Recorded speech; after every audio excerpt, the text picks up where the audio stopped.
잠언 14장 1절에서 3절 말씀입니다. 우리 함께 제목을 읽어보실까요? 집을 세우는 지혜로운 여인이 되게 하소서. 아멘. 오늘 1절 말씀입니다. 지혜로운 여인은 자기 집을 세우되 미련한 여인은 자기 손으로 그것을 허느니라. 우리가 다 집을 세우기를 원하고 또 사실 우리가 집을 세워가는 사람들입니다. 근데 이제 오늘 말씀을 보면 지혜로운 남편은 이렇게 되어 있지 않고 지혜로운 여인은, 원래 집은 남자들이 짓는 거잖아요. 근데 오늘 지혜자인 솔로몬은 집을 실제로 세우고 또 명문 가문을 만들고 이런 것들은 누가 하는 거냐면 여인이 하는 것이다. 아내가 하는 것이다. 이 여인이 어마어마한 능력이 있는 사람들입니다. 이 집은 이제 여러분들의 가정일 수도 있고, 조금 범위를 넓히면 가정과 같은 교회일 수도 있고요. 그리고 또 하나님 나라까지도 우리가 생각해 볼 수 있습니다. 근데 그것을 세우고 또 허물고 하는 그 사람들이 누구냐면 여인들이라는 거예요.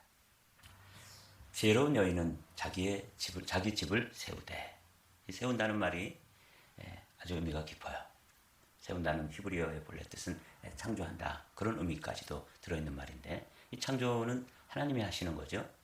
그런데 지혜로운 여인은 그 하나님의 창조 사역에 동참하고 동력자가 되어서 집을 세워가는 일을 하는 것이죠. 이 세상은 남자들이 움직입니다. 그런데 그 세상을 움직이는 남자들을 또 쥐락펴락하고 좌지우지하는 그런 분들은 여인들이에요. 여성들이죠. 그러니까 여성들이 아주 굉장합니다. 그래서 오늘 지혜자였던 솔로몬이 자기가 집을 세우고 자기가 나라를 통치하고 그랬지만 가만히 보니까 사실은 자기 배후에 누가 있는 거예요? 여인이 있었다는 것을 이렇게 이야기하잖아요. 그런데 지혜로운 여인은 집을 세우지만 미련한 여인은 자기 손으로 그것을 허느니라. 그래서 오늘은 이 지혜로운 여인이 자기 집을 세우는 것처럼 이것을 하나의 기도 제목으로 우리가 다 이것을 기도의 제목으로 받아서 자기 집을 세우는 지혜로운 여인이 되게 하소서, 이런 마음을 가지고 오늘 말씀을 좀 묵상하기를 원합니다. 2절에 보면 정직하게 행하는 자는 여호와를 경외하여도 패역하게 행하는 자는 여호와를 경멸하느니라. 여기 이제 여호와를 경외하는 것, 여호와를 경멸하는 것, 이 단어를 좀 기억해 두십시오. 이 지혜로운 여인이 되기 위해서 우리가 지혜로운 여인은 자기 집을 세우는데, 그럼 지혜로운 여인이 되려면 어떻게 해야 되느냐? 여호와를 경외해야 된다. 너무 심플한 이야기이죠. 또 잠언에서 계속 반복되는 이야기인데 오늘은 이 말씀을 좀 깊게 묵상하기를 원합니다. 미련한 자는 교만하여 입으로 매를 자청하고 지혜로운 자의 입술은 자기를 보전하느니라. 이걸 이제 여인으로 보면은 어떤 상황인지 아시겠죠? 매를 자청한다. 자기 매를 버는 거죠. 근데 이게 어떨 때? 미련할 때 그렇다는 거예요. 지혜로운 사람은 그 입술이 자기를 프로텍트하는 거야. 보전한다는 말이 그렇게 되어 있어요. 그래서 오늘 이 1절 말씀을 중심으로 지혜로운 여인은 자기 집을 세우되 미련한 여인은 자기 손으로 그것을 허느니라. 그래서 이제 여러분과 제가 오늘 기도 제목으로 자신의 자기 집을 잘 세우고 창조하고 그 하나님의 창조 사역에 우리가 동참해서 집을 잘 일으키는 것, 살림한다 그러죠. 살리는 역사를 세운다, 이렇게 보셔도 될 것 같아요. 그러나 미련한 여인은 자기 손으로 그것을 허느니라, 죽이느니라, 무너뜨리느니라, 살리지 못하는 거니까 죽이는 거죠. 이 말씀이 우리에게 큰 도전이 되고 또 기도 제목이 된 것이죠. 그래서 먼저 우리가 살펴보기를 원하는 것이 여자를 통해서 어떻게 집이 무너지는지, 미련한 여자의 전형, 이게 이제 하와인데 한번 보도록 할까요? 여자가 그 나무를 본즉 먹음직도 하고 보암직도 하고 지혜롭게 할 만큼 탐스럽기도 한 나무인지라. 여자가 그 열매를 따먹고 자기와 함께 있는 남편에게도 주매 그도 먹은지라. 사도 바울은 디모데에게 보내는 편지에서 아담이 속임을 당한 것이 아니라 여자가 속임을 당하고 죄에 빠진 것이다, 이렇게 이제 기록하고 있습니다. 이 사단이 아주 지혜롭습니다. 사단이 아담의 가정을 가만히 들여다보니까 아담이 가장이지만 그 가장을 쥐고 흔드는 존재가 있다는 것을 알았습니다. 그게 누구예요? 하와예요. 아담을 가서 공격해서 아담을 혹시 유혹해가지고 무너뜨려도 그렇게 되면 하와가 그 말 안 들을 거라고요. 지혜로우니까. 그런데 하와를 무너뜨리면 어리숙한 아담은 자동으로 무너질 것이다 하는 걸 안 거예요. 그러니까 이 사단도 어디가 실세인지를 알았던 거죠. 그래서 그 실세부터 공격을 치고 들어간 거죠. 그래서 여지없이 무너져 내렸죠. 이게 이제 어리석은 한 예예요. 또 이 여자의 영향력이 얼마나 큰지 솔로몬이라고 하는 사람은 이 세상에서 가장 지혜로운 사람의 아주 전형이에요. 말하자면 모델이죠. 그런데 그 솔로몬도 무너져 내리는데 누구를 통해서 무너져 내리냐면 여자 때문에 무너져 내리는 거예요. 왕은 후궁이 700명이요 첩이 300명이라 그의 여인들이 이렇게 나오잖아요. 그의 여인들이 왕의 마음을 돌아서게 하였더라. 솔로몬의 나이가 많을 때 그의 여인들이 그의 마음을 돌려 다른 신들을 따르게 하였으므로 왕의 마음이 그의 아버지 다윗의 마음과 같지 아니하여 그의 하나님 여호와 앞에 온전하지 못하였으니 에덴 동산의 왕이었던 아담도 한 사람 여인의 무너짐을 통해서 함께 동반 추락이 되었던 것이고 지혜의 왕이었던 솔로몬도 그의 여인들 이렇게 나오죠. 그 여인들에 의해서 그 어마어마한 지혜의 사람도 와르르 무너지고 속절없이 무너지는 거죠. 이 여성들이 이런 엄청난 영향력을 가지고 있습니다. 그래서 지혜로운 여인은 집을 세우지만 미련한 여인들을 통해서는 그 자기의 집을 허물게 되는 거예요. 이게 기도 제목이 아닐 수 없는 거죠. 그런데 실제로 성경에 보면 아주 지혜로운 여인들이 또 영향력을 행사해서 집도 세우고 또 공동체도 세우고 또 나아가서는 나라 전체를 민족 전체를 살려내고 세워내는 그런 예도 있는 걸 보게 돼요. 에스더서에 있는 말씀, 에스더가 모르드게에게 회답하여 이르되 당신은 가서 수산에 있는 유다인을 다 모으고 나를 위하여 금식하되 밤낮 3일을 먹지도 말고 마시지도 마소서. 나도 나의 시녀와 더불어 이렇게 금식한 후에 규례를 어기고 왕에게 나아가리니 빨간 하이라이트 죽으면 죽으리라 하니라. 이렇게 에스더 같은 여인은 금식하면서 자신의 목숨을 걸고 한 나라, 한 민족 전체를 살려내는 살림꾼이잖아요. 이렇게 지혜로운 여인은 자기의 집을 세우지만 미련한 여인은 그 집을 헐기도 하고 지혜의 사람, 하나님께서 지혜를 주신 그 지혜의 사람도 그냥 무너뜨리는 거죠. 파멸시키는 거죠. 이게 이제 이 여인들의 파워예요. 굉장합니다. 여인들의 파워가. 드보라도 한 시대를 구원하잖아요. 깰지어다 깰지어다 드보라여 깰지어다 너는 노래할지어다 일어날지어다 바라기여 아비노함의 아들이여 내가 사로잡은 자를 끌고 갈지어다. 한 여인이 떨치고 일어나서 그 나라를 위기 가운데 구해서 집을 세운대. 이 집은 꼭 한 작은 규모의 가정집뿐만 아니라 큰 규모의 나라 그리고 하나님 나라까지도 생각해 보시면 이게 이제 오늘 본문의 의미가 좀 마음에 와 닿을 수 있습니다. 방금 살펴본 것처럼 이렇게 어리숙한 여인들을 통해서 에덴 동산을 다 한 번에 부도가 나게 하고 그냥 날려먹는 이런 거죠. 여러분 에덴 동산과 같은 가정을 한 여인에 의해서 무너지는 것을 하와를 통해서 보고 그 지혜의 왕이었던 솔로몬의 마음을 돌려서 하나님의 사람 다윗과 같은 길을 가지 못하게 하고 그 마음을 돌이키게 되는 이것도 여인들이 하고 또 여기 에스더와 같이 금식하고 기도하면서 한 나라를 구원해내고 여기 드보라와 같은 이런 양면의 모습을 이제 우리가 살펴보았습니다.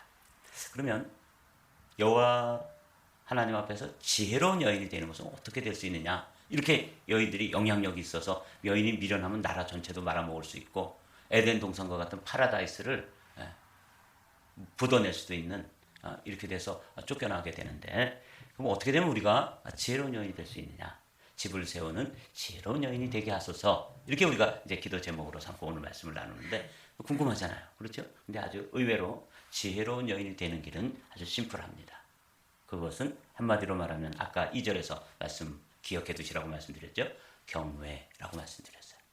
잠언서 1장에 보면 여호와를 경외하는 것이 지식의 근본이다. 잠언서 1장 9절에 그렇게 말씀하고 있고 잠언 9장에 가면 여호와를 경외하는 것이 지혜의 근본이라고 말씀해요. 그러니까 여호와 하나님을 잘 섬기고 그분 앞에서 두렵고 떨림으로 하나님을 경외하는 것이 지혜의 출발점이에요. 지식의 출발점입니다. 그러니까 경외라는 단어에서 우리는 이제 지혜로운 여인이 되고 싶은데 지혜로운 사람이 되고 싶은데 그렇게 하려면 어떻게 한다고요? 여호와를 경외하는 것이다. 심플하죠? 실제로 그런가 아닌가 보도록 하죠. 또 사람에게 말씀하셨도다. 보라, 주를 경외함이 지혜요 악을 떠남이 명철이니라. 보라부터 읽어볼까요? 보라, 주를 경외함이 지혜요 악을 떠남이 명철이니라. 네, 6기에 28 이렇게 외워두십시오. 주를 경외함이 지혜요 악을 떠남이 명철이니라. 성경에는 이런 말씀으로 가득 차 있어요. 여호와를 경외하는 것은 악을 미워하는 것이다. 나는 교만과 거만과 악한 행실과 배역한 입을 미워하느니라. 요 하이라이트를 제가 안 했지만 여러분들이 한번 요 두 번째 줄을 한번 다시 읽어보시겠습니다. 나는 교만과 거만과 악한 행실과 패역한 입을 미워하느니라. 여기 입도 패역한 입 이거 집안을 허무는 거예요. 교만, 거만, 악한 행실. 그러니까 여호와를 경외한다고 하는 것은 악을 미워하는 것이다. 그래서 여호와를 경외하는 삶은 한마디로 말하면 하나님이 기뻐하시는 것을 누구도 기뻐하고 나도 기뻐하고 하나님이 미워하는 것, 하나님이 싫어하는 것, 하나님이 증오하시는 것 나도 미워하고 나도 싫어하고 나도 증오하는 삶 이게 하나님을 경외하는 거예요. 여호와를 경외하는 삶은 의외로 쉽습니다. 그러나 어렵습니다. 이거예요. 결국 살고 싶은 대로 살아야 살 길이 트이는 세상인걸 못된 짓을 해야 성공하는 세상인걸 하나님을 시험하고도 멀쩡하게 살아있지 않은가? 이게 이제 우리가 하고 있는 이야기죠. 나를 공경하던 자들이 이런 말을 주고받게 되었다. 주님이 이런 말을 이제 듣는 거예요. 우리가 그렇게 얘기하잖아요. 아유 하나님 믿어봤자 소용없어. 지금 자기 마음대로 막 죄 짓고 악한 꾀를 써가지고 악한 지혜로 해야지 돈도 벌고 성공하고 그렇게 되는 세상 아니야? 뭐 하나님 믿는 게 무슨 소용이 있어? 이렇게 하는 이야기를 하나님이 다 들으셨다는 거예요. 나를 공경하던 자들이 이런 말을 주고받게 되었다. 이 야훼는 그것을 똑똑히 들었다. 이런 가운데에서도 나를 공경하고 내 이름을 소중히 여기는 사람들을 나는 책에 적어두고 잊지 않으리라. 제 공동번역으로 적었거든요. 이 말씀이 제게 다가왔어요. 여러분 그러니까 세상 사람들은 하나님을 경외하는 것, 믿음으로 사는 것, 말씀을 따라 사는 이런 거 소용없다고 얘기하고 심지어는 누구 가운데서도 믿음의 사람들 가운데서도 그거는 그냥 목사님이 설교하는 거지 사실 현실은 달라요. 이렇게 얘기하는 세상에 우리가 살고 있다고 할지라도 어떻게 살라는 거예요? 말씀을 따라서 내 이름을 여기 나오죠. 이런 가운데서도 나를 공경하고 내 이름을 소중히 여기는 사람들을 나는 책에 적어두고 잊지 않으리라. 하나님 나라에 책이 있는 거 아시죠? 네, 요 책에 적어두고 생명책, 생명록, 또 행위록 이렇게 기록되죠. 시편 128편에 보면 하나님을 경외하는 가정이 어떤 복을 받는지 아주 그림처럼 보여주는 소중한 말씀이 있습니다. 시편 128편 1절에서 4절 말씀이에요. 여호와를 경외하며 여기에 이제 초점을 여러분들이 두십시오. 1절에도 여호와를 경외하며 그의 길을 걷는 자마다 복이 있도다. 4절 말씀 읽어보죠. 여호와를 경외하는 자는 이같이 복을 얻으리로다. 이렇게 돼 있죠. 그러면 어떤 복이냐면 1절과 4절에서 여호와를 경외하는 가정에게 주시는 복, 그런 사람들, 그런 여인들을 통해서 그런 가정에 복을 주시는데 이게 2절, 3절에 나와 있잖아요. 내가 내 손이 수고한 대로 먹을 것이라 내가 복되고 형통하리로다. 이게 그 집 남편이 받는 복이에요. 일을 하면 그 수고한 대로 그것이 형통하게 결실을 하고 이렇게 되는 거죠. 근데 아무리 밖에서 벌어가지고 들어와도 그 다음에 중요한 게 누구냐면 집에 있는 여인이에요. 내 집 안방에 있는 내 아내는 결실한 포도나무 같으며 이 많이 벌어오고 뭐 그냥 남편이 수고해가지고 소득을 가지고 들어와도 집에서 그냥 다 날려버리면 아무것도 아닌데 여호와를 경외하고 여호와를 경외한다는 말이 지혜로운 삶의 기본인데 그 여호와를 경외하는 것은 하나님이 미워하는 것은 나도 미워하고 하나님이 기뻐하는 건 나도 기뻐하고 죄를 미워하는 사람이에요. 그런데 이 안방에 있는 이 아내가 어떤 그림이냐면 결실한 포도나무와 같은 거예요. 그러니까 포도나무 열매는 이렇게 사과처럼 맺지 않죠? 알이 맺지 않아요. 그러니까 남편이 가지고 들어오는 것들을 가지고 다 그거 하나하나를 다 뭐로 맺어요? 열매로 맺는데 무슨 열매처럼? 포도나무 열매처럼. 여러분 이런 것을 그림으로 꿈꾸십시오. 그리고 이렇게 되기를 기도하시자고요. 달콤하고 사람들에게 행복을 주고 기쁨을 주고 원기를 북돋아주고 이 포도나무 열매를 맺는데 포도나무 열매가 막 알알이 맺힐 뿐만 아니라 주렁주렁 맺혀 있는 모습을 한번 보십시오. 아내는 이래야 된다는 것이죠. 내 집 안방에 있는 내 아내는 결실한 포도나무 같으며 내 식탁에 둘러앉은 자식들은 그 어머니를 통해서 자라나는 자녀들은 어린 감람나무 같으며 이 감람나무는 제가 늘 말씀드리지만 이스라엘을 상징하는 나무예요. 이스라엘을 상징하는 나무가 포도나무, 감람나무, 그 다음에 무화과나무 그렇거든요. 이 감람나무는 뭐냐면 아주 존귀한 거예요. 약의 재료로 쓰이기도 하고 식용으로 쓰이기도 하고 기름을 내어서 성전의 불을 밝히기도 하고 이 일은 아주 소중한. 이건 자녀들이 세상에 나가가지고 아주 선한 역할을 감당하는 거예요. 얼마나 복됩니까? 근데 이렇게 복된 가정이 되려면 그 핵심은 뭐예요? 여호와를 경외하며 그거예요. 여호와를 경외하는 자는. 근데 그 핵심에 또 누가 서 있어요? 포도나무 같은 아내가 있어야 되는 거예요. 여러분 이게 이제 여인들의 아내 또는 어머니의 강력한 영향력입니다. 이런 지혜 있는 어머니들 또 아내들 여성들이 되게 하소서. 이게 이제 우리 기도 제목이라는 거죠. 이 여호와를 경외하는 사람들에게 하나님께서 큰 복을 약속하고 있습니다. 어떤 약속인지 보도록 하죠. 시편 34편의 말씀입니다. 여호와의 천사가 주를 경외하는 자를 둘러 진치고.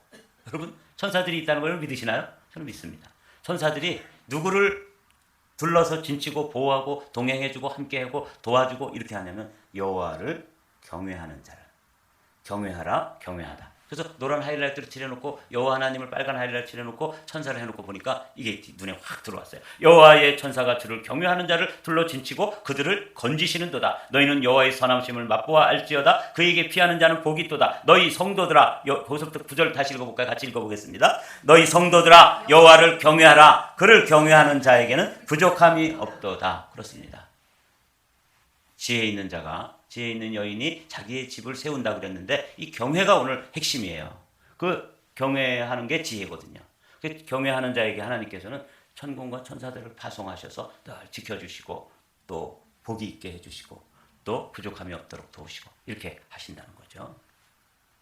사랑하는 성도 여러분, 이 잠언서가 31장으로 되어 있는데 31장 31절에 보면 이 여호와를 경외하는 현숙한 여인에 대해서 기록하고 있습니다. 오늘은 이 말씀으로 말씀을 마치려고 해요. 고운 것도 거짓되고 아름다운 것도 헛되나 오직 여호와를 경외하는 여자는 칭찬을 받을 것이라. 여기 물론 이제 뭐 남자들도 여호와를 경외하면 하나님의 복을 받지만 아주 콕 찍어가지고 오직 여호와를 경외하는 여자는 칭찬을 받을 것이라. 함께 읽습니다. 그 손의 열매가 그들에게로 돌아갈 것이요 그 행한 일로 말미암아 성문에서 칭찬을 받으리라. 사랑하는 성도 여러분, 오늘 우리 기도 제목이 뭐예요? 자기 집을 세우는 지혜로운 여인이 되게 하소서. 왜 우리한테만 이렇게 부담을 지우세요? 이렇게 할 수도 있어요. 근데 하나님께서는 여호와를 경외하는 자들에게 크고 놀라운 복들을 예비하셨습니다. 그 예비한 복의 하나의 그림이 시편 128편 나눈 것처럼 여호와를 경외하는 자에게 이같이 복을 주시리로다. 여호와를 경외하는 자는 이런 복을 주시리로다. 그리고 세 가지 복을 이야기하잖아요. 남편들이 밖에 나가서 땀 흘려 일하고 정직하게 그리고 굳건하게 일을 해서 수고의 열매를 가지고 들어오면 그것을 포도나무 열매로 바꾸는 거야. 주렁주렁 그리고 알알이. 그리고 그것을 맛보면 누구라도 스윗한 거죠. 스윗홈을 만드는 건 누가 만들어요? 엄마가 만드는 거예요. 아내가 만드는 거죠. 우리 여성들이 만드는 거예요. 그리고 잠언 31장으로 되어 있는데 31장 31절에 보면 이 여인들이 맺는 열매, 현숙한 여인이라고 되어 있는 여호와를 경외하는 이 여자들이 복을 받는 것에 대해서 이렇게 이야기하고 있습니다. 그래서 오늘 우리는 기도 제목으로 가지는 것이죠. 하나님 제가 지혜가 부족합니다. 내 중에 누구든지 지혜가 부족하거든. 누구에게? 후히 주시며 꾸짖지 아니하시는 하나님께 구하라. 그리하면 우리에게 주신다고 말씀하셨으니까 이제껏 지혜가 좀 부족한 것처럼 보여도 괜찮아요. 중요한 건 이걸 기도의 제목으로 가지고 하나님 앞에 간구하면서 지혜의 사람이 되기로 결단하는 게 중요한 것이죠. 지혜로운 여인이 되기로 결단했는데 그럼 어떻게 돼야 되느냐? 아주 쉬워요. 하나님을 경외하면 되는 거예요. 여호와를 경외하는 것이 지식의 근본이고 지혜의 근본이니까 오늘부터 우리가 여호와 하나님을 그럼 여호와라는 하나님을 경외하는 것은 그럼 또 어떻게 되는 것입니까? 너무 쉽죠? 제가 뭐라고 말씀드렸어요? 하나님이 기뻐하시는 것, 하나님이 좋아하시는 것, 하나님이 복 주시는 일, 그 일에 관심을 가지고 거기에 초점을 맞추고 그 길로 달려가면 되는 거예요. 그러나 미련한 여인은 하나님이 미워하시는 것, 교만, 거만, 하나님이 싫어하시는 것, 여기에 그냥 관심을 가지고 그거 좋아하다가 자기 인생도 무너지고 집도 무너지고 그렇게 된다는 거예요. 오늘 뭐 어려운 말씀 아닙니다. 고운 것도 거짓되고 아름다운 것도 헛되나 오직 여호와를 경외하는 여자는 칭찬을 받을 것이요. 그 손의 열매가 포도나무 같은 열매죠. 그에게로 돌아갈 것이요. 그 행한 일로 말미암아 성문에서 칭찬을 얻으시는 복된 하나님의 자녀들이 되시기를 주님의 이름으로 축복합니다.